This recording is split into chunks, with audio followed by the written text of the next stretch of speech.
Forget everything real estate agents have told you about location, location, location. The moment advanced AI eliminates the need for humans to sit in physical offices, geographic scarcity dies. Combine that with autonomous EVs cutting the true cost of distance by half, and the traditional price gradient of cities won't just flatten, it will turn into a cliff. After 2030, it is highly likely that 90% of homes built around yesterday's commute will enter a state of relative decline. Their price in dollars might still crawl up with inflation, but their actual rank in the wealth hierarchy is facing a permanent downgrade. This isn't a temporary trend in remote work. This is the end of the location premium as we know it. For most of modern real estate history, where the high-paying jobs went, the expensive homes followed. If advanced AI and autonomous electric vehicles arrive on roughly the same timeline, the real outcome will be stranger than cities fall and suburbs rise. Work may become more distributed while wealth becomes more concentrated. National home prices may rise while most homes still lose relative status. The AGI timeline is deeply uncertain and serious researchers disagree about it. But surveys discussed on the Effective Altruism Forum place some median expectations for AGI around 2033, with a 25% probability as early as 2030. By their definition, AGI means a system capable of fully automating most of the 2025 economy, over 90% of existing jobs, wherever machines can outperform humans at a lower cost. In that scenario, software engineering, online R&D, product definition, marketing, sales, accounting, financial advice, legal work, education, medical consultation, media, news, entertainment, and even management roles could be compressed by agentic AI systems. That does not mean 90% unemployment overnight. Communities will still need maintenance, advanced factories will still need operation, high-tech supply chains will still need supervision, robotics fleets will still need support, and research labs with large physical equipment will still need people nearby. In fact, a large share of workers may move toward physical and local work, at least before embodied robots reach true mass adoption. It means something more specific for housing. Many office jobs start losing their geographic scarcity. The better description is this: routine digital work becomes less tied to place, while high-value physical nodes become more important. Then autonomous electric vehicles change the housing map again. For some commuters, sensitivity to spatial distance could fall by 50% or more once autonomous travel becomes reliable, especially if the trip becomes time for sleeping, working, taking calls, watching content, or letting the vehicle coordinate with your calendar. Full autonomy will not be everywhere by 2030, but the early signals are already visible. Waymo is already operating in places like Phoenix and San Francisco.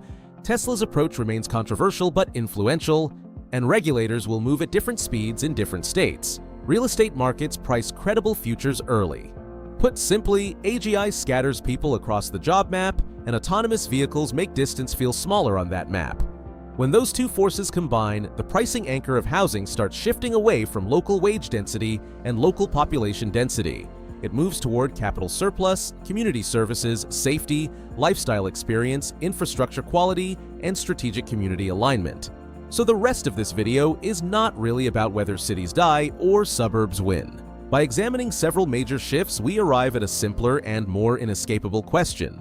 Is your home attached to the future, or is it still attached to yesterday's commute? The first major shift is that work may decentralize, while elite housing becomes more concentrated.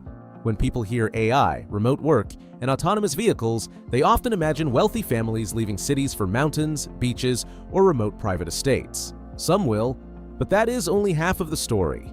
The core needs of the wealthy do not disappear after AGI. They still want elite medical access, privacy, security, trusted social networks, high-quality developmental environments for the next generation, premium services, and a low-friction lifestyle. What changes is that advanced infrastructure stops being optional for luxury housing and starts becoming the default expectation. Future luxury infrastructure will mainly revolve around safety and convenience.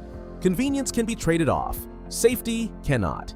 And under AI-driven living, both safety and convenience require far more stable power and far higher peak electrical capacity than traditional homes were built for. In other words, electrical capacity may become the first condition for building a new luxury district. A high-end community may need local renewable power, backup chemical generation, large-scale storage, and a microgrid that can operate during failures in the public grid. a setup that requires specific ownership structures to bypass current regulatory franchise barriers. Power is the base layer. Once power is reliable, the community can build the next layers of human safety and data safety.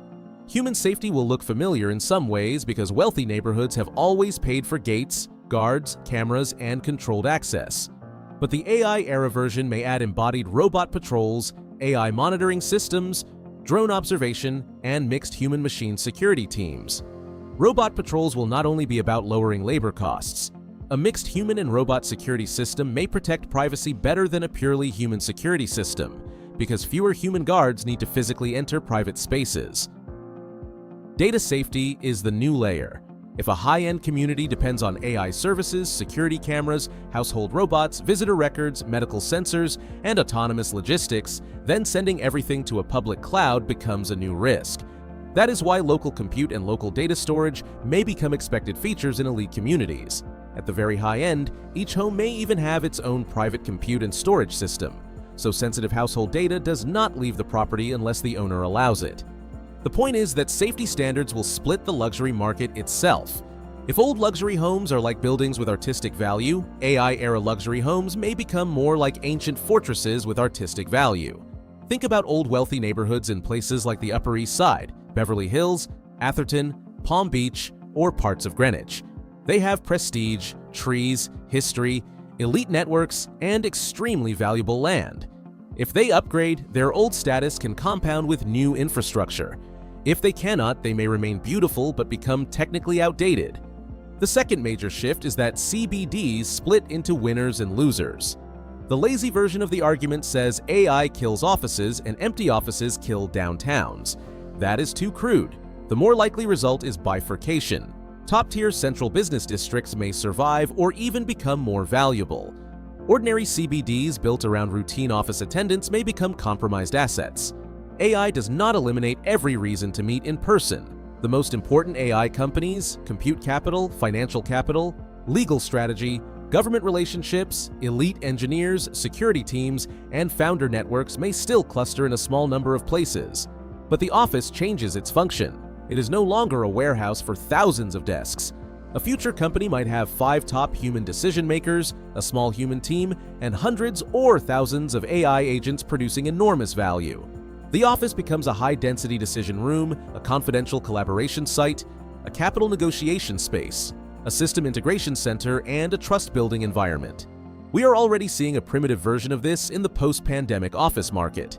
In Chicago, pressure on older loop towers with deep floor plates, weaker amenities, and less flexible layouts shows that the old model of filling space with bodies is under stress. In London, Canary Wharf's struggle with large office floor plates contrasts with the resilience of the West End, where smaller, premium, relationship-heavy offices remain attractive. Inside the true core, prices can remain extreme because the users are founders, capital allocators, security professionals, top scientists, political operators, and institutions with global balance sheets. But just outside that core, the story can change very quickly. The danger sits in historic downtown apartments, older high-rises, and old luxury-looking buildings that are close to the center but not actually attached to the new core. They are not top collaboration spaces, they are not top living environments, they are cramped, expensive to rewire, difficult to park in, hard to automate, weak on privacy, and dependent on aging elevators, aging pipes, aging electrical systems, and complicated property management. In the old model, those disadvantages were tolerated because the location saved time. But if AGI reduces office attendance and autonomous vehicles reduce the pain of longer trips, the old trade-off breaks. A building can be downtown or even just a few miles from the true core and still lose the premium it used to receive from the old commute economy. The old smooth gradient of city prices may turn into a cliff. This is the hardest part for many property owners to accept. Office vacancy also damages the neighborhood around it. When vacancy crosses a threshold, lunch restaurants close, retail foot traffic falls, transit frequency weakens, perceived safety declines, tax revenue suffers, and public services become harder to maintain. Even if this change is slow, market expectations can amplify it early. The third major shift is that autonomous EVs do not make every suburb rise. They destroy the continuous price gradient. In the old model, if living 30 minutes from downtown saved an hour every day compared with living 60 minutes away, people paid a lot for that saved time. That is why many metropolitan areas formed rings of value. The center was expensive and prices generally declined as distance increased. But in the AGI era, work populations may scatter from downtown office clusters into a national network of island-like nodes. Those islands include true AI cores, secure high-end communities, research campuses, advanced manufacturing nodes, logistics and robotics hubs, elite lifestyle districts, and low-density areas with exceptional natural scarcity. In the old model, a million-person employment center could create a smooth 10 to 20 kilometer pattern of declining home prices. If you use that old model, you might assume a 50,000-person AI or research node would create a smaller version of the same pattern, with housing packed tightly within 2 or 3 kilometers. Autonomous vehicles weaken that geometry. A 50,000-person node may scatter its residents across 10, 20, or even 50 kilometers, depending on roads, autonomous corridors, natural amenities, and community quality. With that few people spread across that much land, you do not get a continuous wall of residential development. Developers will tend to build around lakes, forests, protected views, good schools, safer micro-communities, and transport nodes. Lower-end or purely functional housing may be more likely to appear near factories, arterial roads, or leftover parcels. The land between these communities may have much less residential value than people expect. Some of it may be better suited for automated factories, unmanned data centers, logistics yards, energy infrastructure, or agriculture. And between one island node and another, across hundreds of kilometers of ordinary land, value may take many years to appear. This is why institutional capital is already interested in future nodes, and why some of it will use AI to model where those nodes might form. The question is where power, water, zoning, research infrastructure, airport access, autonomous corridors, data centers, and attractive natural land overlap. Where those layers overlap, a future core is more likely to appear. By the time the public narrative becomes obvious, the most attractive land around those nodes may already have been bought or optioned. Most individuals cannot calculate future nodes precisely, but they can look at early node prototypes and understand the pattern. Look at Phoenix and Chandler for semiconductors and advanced manufacturing. Look at Austin for the mixture of technology, manufacturing, capital, and migration. Look at the Research Triangle for research density. Look at Northern Virginia, where data centers are already colliding with power and land constraints. Look at Seattle and Bellevue for cloud infrastructure, AI talent, and high-income technical networks. Look at Miami, Palm Beach, Aspen, Jackson Hole, and Telluride for the combination of wealth migration, lifestyle, tax preferences, and natural scarcity. Not all of these places will win in the same way. Some are work nodes, some are capital nodes, some are lifestyle nodes. Some are energy constrained and may hit limits, but they show the new map. The fourth major shift is that national home prices may rise, while most homes still lose status. This is the macro trap in the AGI housing debate.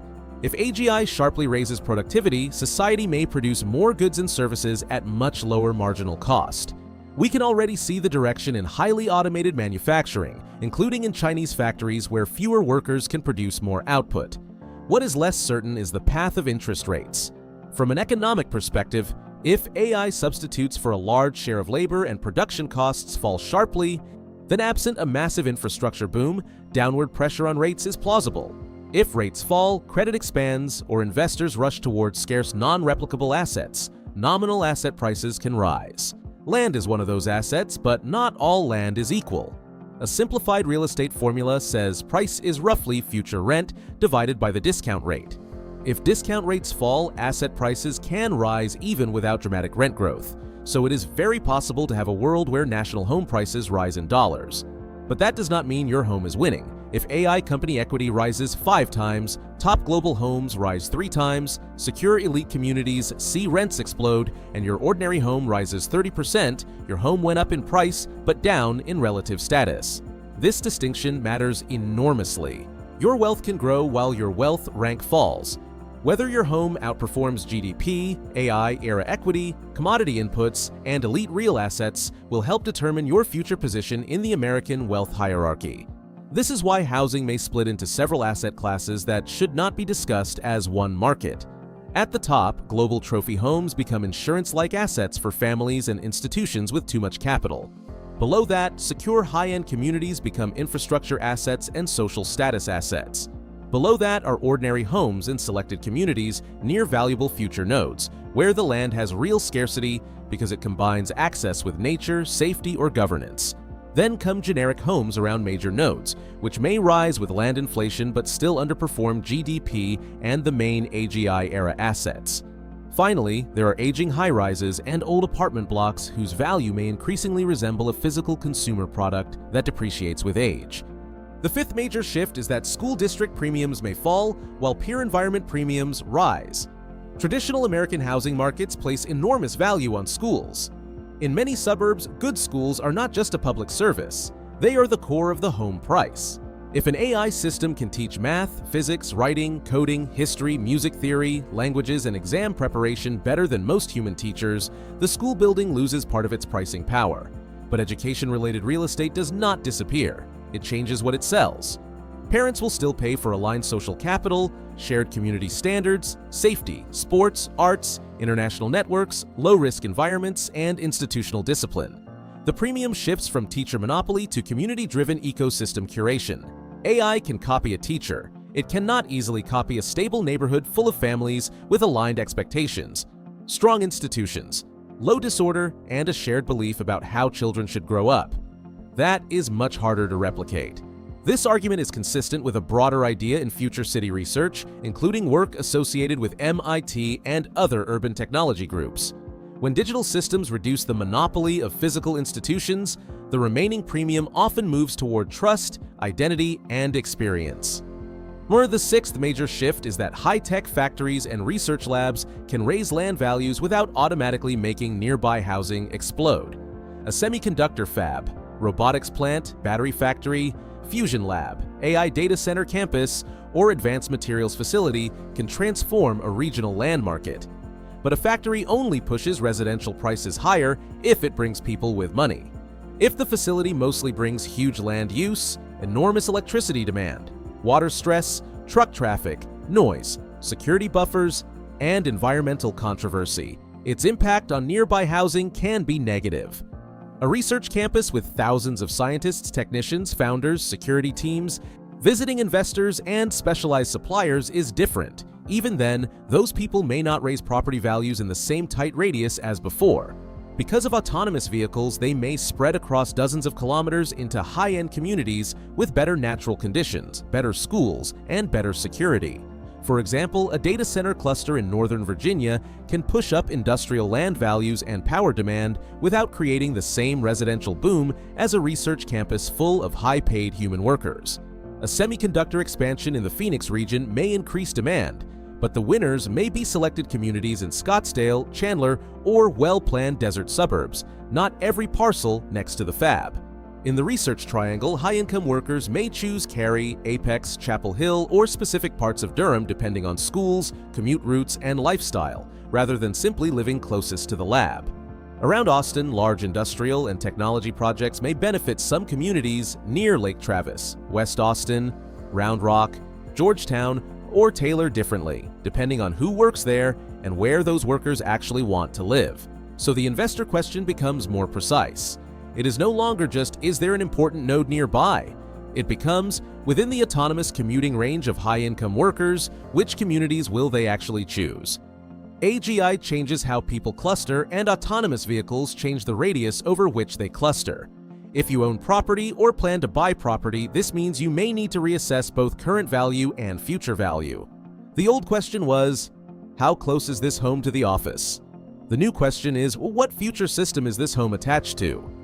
Is it attached to a real future node while also occupying a scarce natural or social position? That difference may matter enormously for your future wealth position. AGI does not make location irrelevant. It changes what location means.